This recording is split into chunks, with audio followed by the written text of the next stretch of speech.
Në qytetin bregdetar të Vlorës, investimet duhen edhe në periferi, shumë blloshe banimi, shumë pranë qendrës së qytetit, si dhe në periferi, po vuajnë prej vitesh mungesën e infrastrukturës rrugore, me qindra familje të cilat jetojnë në to çdo ditë, vazhdojnë të përballen me rrugën e amortizuar, gropat e shumta, plurin, papastërtitë apo edhe baltën dhe pellgjet me ujë të ndotur sa herë që ka shi, pavarësisht numrit të lartë të familjeve nga viti në vit.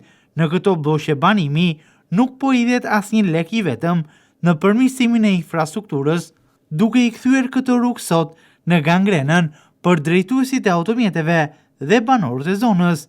Panoramë të qartë të kësaj situate ta ofron sot lagja kushtrimi në zonën e quajtur si ish bonifikimi, ku i gjithë bloku i banimit që gjendet pranë drejtorisë së shërbimeve të transportit rrugor në Vlorë prej vitesh vuan për një copë rrugë. Gjendja e segmentit rrugor të këtij bloku banimi, ku jetojnë qindra familje, sa vjen dhe përkeqësohet. Përkeqësohet edhe nga kalimi aty e automjeteve të tonazhit të rënd, të cilat krahas dëmtimit të rrugës ngren edhe plur, duke u bërë burim dotje për rrugën në fjalë. Por edhe kur ka shi, kjo lagje nuk shpëton as pak nga shkatërimi i rrugëve nga muaj në muaj. Në brendësi të bllokut të banimit, pasi pluri ja lë vendin baltës, duke u shndruar në totalisht e pakalueshme për automjetet dhe kalimtarët.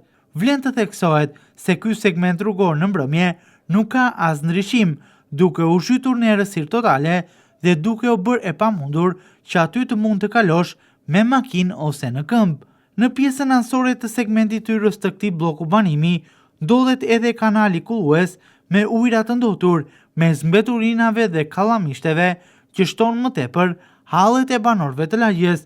Ky kanal anës rrugës është kthyer në burim infeksioni për gjithë bllokun e banimit që duhet të durojë edhe aromat e pakëndshme krahas ndotjes që vjen prej tij dhe nga segmenti rrugor.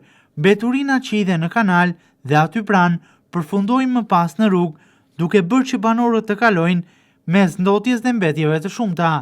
Banorët ndër vite kanë paraqitur në institucionet lokale një sër kërkesash për rehabilitimin e bllokut të banimit dhe përmirësimin e infrastrukturës rrugore në të.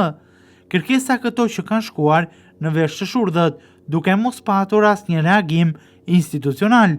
Bloku i banimit dhe rrugën në të asnjëherë nuk janë përfshirë në planet buxhetore për realizimin aty të projekteve në rehabilitimin e rrugëve kryesore të bllokeve të banimit.